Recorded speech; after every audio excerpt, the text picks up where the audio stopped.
ఈరోజు ఆంధ్రప్రదేశ్ 9వ తరగతి సాంఘిక శాస్త్రం హిస్టరీ పాఠ్యపుస్తకంలోని మూడో పాఠానికి సంబంధించిన ముఖ్యాంశాలు చూద్దాం. మూడో పాఠం నాజిజం, హిట్లర్ ఉన్నతి. ఇందులో 104 నుంచి 109 పేజీ వరకు యుద్ధ పరిణామాలు. ఏది యావత్ ఖండంపై మానసికంగా, ఆర్థికంగా విధ్వంసకర ప్రభావాన్ని చూపిందంటే యుద్ధం. ఏది యావత్ ఖండంపై మానసికంగా, ఆర్థికంగా విధ్వంసకర ప్రభావాన్ని చూపించిందంటే యుద్ధం.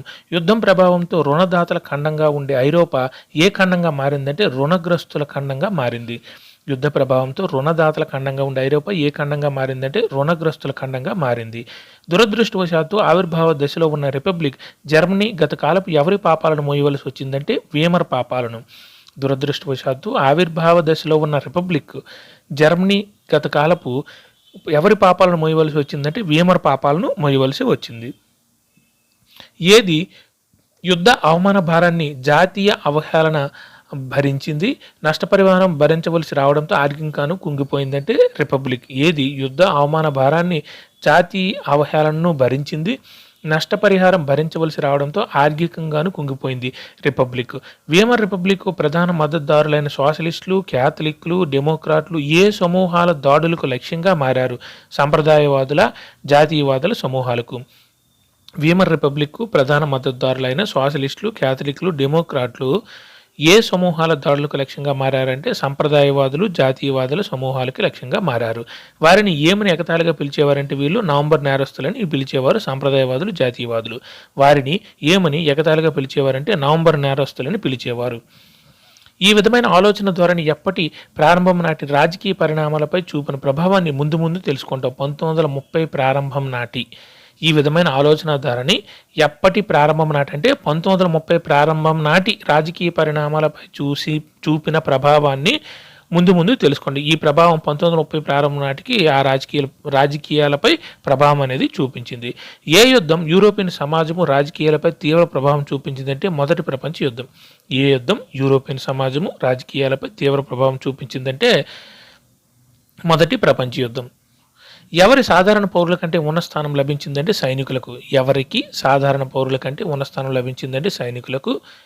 ఎవరు దూకుడుగా, పౌరుషవంతులుగా ఉండాలని రాజకీయవేత్తలు, ప్రచారకర్తలు నొక్కి చెప్పారు? ప్రజలు. ఎవరు దూకుడుగా, పౌరుషవంతులుగా ఉండాలని రాజకీయవేత్తలు, ప్రచారకర్తలు నొక్కి చెప్పారంటే ప్రజలు. ఏవి కందక జీవితాన్ని ప్రస్తుతించాయంటే ప్రచార మాధ్యమాలు.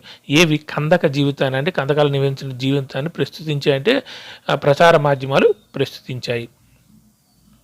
ఏదేమైనప్పటికీ ఎవరు ఈ కందకాలలో దుర్భర జీవితం గడిపారని, కలేబరాలను తినే ఎలుకల మధ్య జీవించే వారనేది నిజం. సైనికులు. ఏదేమైనప్పటికీ ఎవరు ఈ కందకాల్లో దుర్భర జీవితం గడిపారని, కలేబరాలను తినే ఎలుకల మధ్య జీవించేవారని నిజం అంటే సైనికులు జీవించేవారనేది నిజం. ఎవరు విషవాయు ప్రయోగాలు, శత్రువుల దాడులు ఎదుర్కొన్నారంటే సైనికులు. ఎవరు విషవాయు ప్రయోగాలు, శత్రువుల దాడులు కూడా ఎదుర్కొన్నారంటే సైనికులు. వారి హోదాలు తగ్గించబడ్డాయి. విస్తృత యుద్ధ ప్రచారం, జాతి ఔన్నత్యం ప్రజల్లో కీలకాంశమైంది. అయితే అదే సమయంలో ఆవిర్భవిస్తున్న దేనికి ప్రజాదరణ పెరిగిందంటే సాంప్రదాయిక నియంతృత్వానికి ప్రజాదరణ పెరిగింది. వారి హోదాలు అంటే సైనికుల యొక్క హోదాలు తగ్గించబడ్డాయి. విస్తృత యుద్ధ ప్రచారము, జాతి ఔన్నత్యం ప్రజల్లో కీలకాంశమైనది. అయితే అదే సమయంలో ఆవిర్భవిస్తున్న దేనికి ప్రజాదరణ ఎక్కువ పెరిగిందంటే సాంప్రదాయిక నియంతృత్వానికి ప్రజాదరణ అనేది పెరిగింది. నిజానికి ఒక సరళమైన సరికొత్త ఆలోచన అయినా ఏది ఐరోపా అంతర్యుద్ధ అస్థిరతను తట్టుకోలేకపోయిందంటే ప్రజాస్వామ్యం. నిజానికి ఒక సరళమైన సరికొత్త ఆలోచన అయిన ఏది అంటే ప్రజాస్వామ్యం అనేది ఐరోపా అంతర్యుద్ధ అస్థిరతలను తట్టుకోలేకపోయింది ఈ ప్రజాస్వామ్యం అనేది. తర్వాత రాజకీయ సంస్కరణలు, ఆర్థిక సంక్షోభం. ఇప్పుడు అక్కడ జరిగిన రాజకీయ సంక్షోభంలో ఆర్థిక సంక్షోభం ఎలా ఉందో ఇప్పుడు చూద్దాం. దేని ఆవిష్కారం రష్యాలో జరిగిన బోల్షివిక్ ఉద్యమంలో ఆవిర్భవించిన స్పార్టాటిస్ట్ లీగ్తో సరితూగుతుంది వీమర్ రిపబ్లిక్. దేని ఆవిష్కారం రష్యాలో జరిగిన బోల్షివిక్ ఉద్యమంలో ఆవిర్భవించిన స్పార్టాటిస్ట్ లీగ్తో సరితూగుతుందంటే వీమర్ రిపబ్లిక్. అనేక నగరాల్లో కార్మిక సంఘాలు, నావికుల సంఘాలు ఏర్పడ్డాయి. సోవియట్ తరహా పరిపాలన బెర్లిన్లోని రాజకీయ వాతావరణం ఉండాలనే విధంగా మారింది. దీన్ని వ్యతిరేకించిన సోషలిస్టులు, డెమోక్రాట్లు, క్యాథలిక్లు ప్రజాస్వామ్య గణతంత్రంగా రూపొందించడానికి ఎక్కడ సమావేశమయ్యారంటే వీమర్లో సమావేశమయ్యారు. అనేక నగరాల్లో కార్మిక సంఘాలు, నావికుల సంఘాలు ఏర్పడ్డాయి. సోవియట్ తరహా పరిపాలన బెర్లిన్లో రాజకీయ వాతావరణం ఉండాలనే విధంగా మారింది. దీన్ని వ్యతిరేకించిన సోషలిస్టులు, డెమోక్రాట్లు, క్యాథలిక్లు ప్రజాస్వామ్య గణతంత్రంగా రూపొందించడానికి ఎక్కడ సమావేశమయ్యారంటే వీమర్లో సమావేశమయ్యారు. ఫ్రీ కార్ప్స్ అనే యుద్ధ అనుభవజ్ఞుల సంస్థ సహాయంతో ఏ తిరుగుబాటు అణచివేసిందంటే వెమర్ రిపబ్లిక్. ఫ్రీ కార్ప్స్ అనే యుద్ధ అనుభవజ్ఞుల సంస్థ సహాయంతో ఏ తిరుగుబాటును అణచివేసిందంటే వెమర్ రిపబ్లిక్. ఆవేదనకు గురైన స్పార్టాస్టిస్టులు తర్వాత ఏ పార్టీని స్థాపించారంటే జర్మనీ కమ్యూనిస్ట్ పార్టీని. ఆవేదనకు గురైన స్పార్టాస్టిస్టులు తర్వాత ఏ పార్టీని స్థాపించారంటే జర్మనీ కమ్యూనిస్టు పార్టీని. ఎవరెవరు ఒకరికొకరు బద్ధ శత్రువులు అయ్యారు, రాజీపడి హిట్లర్ని ఎదిరించడానికి ఐక్యం అవ్వలేకపోయారంటే కమ్యూనిస్టులు, సోషలిస్టులు, విప్లవవాదులు, తీవ్రవాదుల జాతీయవాదులు పరిష్కారాల కోసం తీవ్రంగా ఆరాటపడ్డారు. తర్వాత ఎవరెవరు ఒకరికొకరు బద్ధశత్రువులు అయ్యారు, రాజీపడి హిట్లర్ని ఎదిరించడానికి ఐక్యం అవ్వలేకపోయారంటే కమ్యూనిస్టులు, సోషలిస్టులు ఇద్దరు అవ్వలేకపోయారు, రాజీపడి హిట్లర్ని ఎదిరించడానికి వాళ్ళిద్దరు కలవలేకపోయారు అసలు. తర్వాత విప్లవవాదులు, తీవ్రవాదుల జాతీయవాదులు పరిష్కారాల కోసం తీవ్రంగా ఆరాటపడ్డారనమాట. ఎప్పటి ఆర్థిక సంక్షోభం వల్ల మాత్రమే రాజకీయ సంస్కరణలు బలపడ్డాయంటే 1923 ఆర్థిక సంక్షోభం వల్ల. ఎప్పటి ఆర్థిక సంక్షోభం వల్ల మాత్రమే రాజకీయ సంస్కరణలు బలపడ్డాయంటే 1923లో ఆర్థిక సంక్షోభం వల్ల మాత్రమే రాజకీయ సంస్కరణలు బలపడ్డాయి. ఏది యుద్ధ సమయంలో ఎక్కువ రుణాలపై ఆధారపడింది, యుద్ధ నష్టపరిహారాన్ని బంగారం రూపంలో చెల్లించాల్సి వచ్చింది? జర్మనీ. ఏది యుద్ధ సమయంలో ఎక్కువ రుణాలపై ఆధారపడింది, యుద్ధ నష్టపరిహారాన్ని బంగారం రూపంలో చెల్లించాల్సి వచ్చిందంటే జర్మనీ అనేది ఎక్కువ రుణాలపై ఆధారపడింది, ఆ పరిహారాన్ని బంగారం రూపంలో చెల్లించాల్సి వచ్చింది. దానితో ఏ నిల్వలు క్షీణించి వనరుల కొరత ఏర్పడిందంటే బంగారం నిల్వలు క్షీణించాయి. దానితో ఏ నిల్వలు క్షీణించి వనరుల కొరత ఏర్పడింది అంటే బంగార నిల్వలు క్షీణించి వనరుల కొరత అనేది ఏర్పడింది. ఎప్పుడు జర్మనీ చెల్లింపులు నిలిపివేయడంతో ప్రముఖ పారిశ్రామిక ప్రాంతమైన రూర్ను బొగ్గు వనరుల కోసం ఫ్రెంచ్ ఆక్రమించిందంటే 1923లో. ఎప్పుడు జర్మనీ అంటే ఏ సంవత్సరంలో జర్మనీ చెల్లింపులు నిలిపివేయడంతో ప్రముఖ పారిశ్రామిక ప్రాంతమైన రూర్ను బొగ్గు వనరుల కోసం ఫ్రెంచ్ ఆక్రమించిందంటే 1923లో. ఏది నిష్క్రియాత్మకంగా ప్రతిఘటించింది, కాగితం కరెన్సీని విచక్షణారహితంగా ముద్రించిందంటే జర్మనీ. ఏది నిష్క్రియాత్మకంగా ప్రతిఘటించింది, కాగితం కరెన్సీని విచక్షణారహితంగా ముద్రించిందంటే జర్మనీ అనేది కాగితం కరెన్సీని విచక్షణారహితంగా ముద్రించింది. ఎక్కువగా ముద్రించి చలామణి చేయడంతో జర్మనీ కరెన్సీ మార్కు విలువ పడిపోయింది. ఎక్కువగా ముద్రించి చలామణి చేయడంతో జర్మనీ కరెన్సీ మార్కు విలువ, ఆ కాలంలో మార్కు అంటే పేపర్ మార్క్ అనేవాళ్ళు, సింపుల్గా మార్క్ అంటారు, అప్పుడు జర్మనీ కరెన్సీ మార్కు విలువ పడిపోయింది.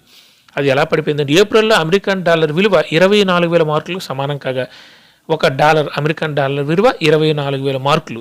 అదే జూలై నెలలో అయితే 3,53,000 మార్కులకి పడిపోయింది. తర్వాత ఆగస్టులో 46,21,000 మార్కులు పడిపోయింది.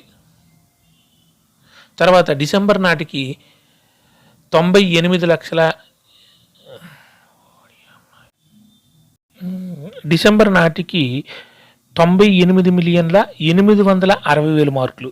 అది సింపుల్గా జూలైలో 353,000 మార్కులకి, ఆగస్టులో అయితే 4,621,000 మార్కులకి, అది డిసెంబర్ నాటికి 98,860,000 మార్కులకి చేరుకుంది ఒక డాలర్ విలువ, ఒక అమెరికన్ డాలర్. తదుపరి ఈ సంఖ్య మిలియన్ నుంచి ఎక్కడికి వెళ్ళిపోయింది అంటే ట్రిలియన్లోకి వెళ్ళిపోయింది.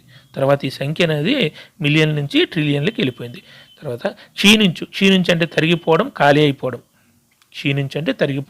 అయిపోవడం. నష్టపరిహారం అంటే చేసిన తప్పును సవరించుకోవడం. మార్కు విలువ కుప్పకొనడంతో వస్తువుల ధరలు పెరిగాయి. రొట్టెలు కొనడానికి ఏ నోట్లను బండికెత్తి తీసుకెళ్తున్న దృశ్యం ప్రపంచవ్యాప్తంగా సానుభూతిని రేకెత్తించిందంటే జర్మనీ కరెన్సీ నోట్లను. మార్కు విలువ కుప్పకొనడంతో వస్తువుల ధరలు పెరిగాయి. రొట్టెలు కొనడానికి ఏ నోట్లను బండికెత్తి తీసుకువెళ్లడం దృశ్యం ప్రపంచవ్యాప్తంగా సానుభూతిని రేకెత్తించంటే జర్మనీ కరెన్సీ నోట్లను. జర్మనీ యొక్క కరెన్సీ నోట్లను, $1 విలువ కావాలంటే అన్ని నోట్లు తీసుకెళ్లాలి కాబట్టి వాటిని బండి మీద తీసుకెళ్లేవారు. ధరలు అసాధారణంగా పెరిగే ఈ పరిస్థితిని ఏమని అన్నారంటే అధిక ద్రవ్యోల్బణం. చివరికి అమెరికాలో జోక్యం చేసుకుని జర్మనీపై ఆర్థిక భారాన్ని తగ్గించడానికి నష్టపరిహారం యొక్క నిబంధనలు పునఃసమీక్షించి ఏ ప్రణాళికను ప్రవేశపెట్టడం ద్వారా జర్మనీని ఆర్థిక సంక్షోభం నుండి బయటకు పడేశారంటే డౌస్ ప్రణాళికను. చివరకు అమెరికన్లు జోక్యం చేసుకుని జర్మనీపై ఆర్థిక భారాన్ని తగ్గించడానికి నష్టపరిహారం యొక్క నిబంధనలు పునఃసమీక్షించి ఏ ప్రణాళికను ప్రవేశపెట్టడం ద్వారా జర్మనీని ఆర్థిక సంక్షోభం నుండి బయటకు పడేశారంటే డౌస్ ప్రణాళికను. Thank you.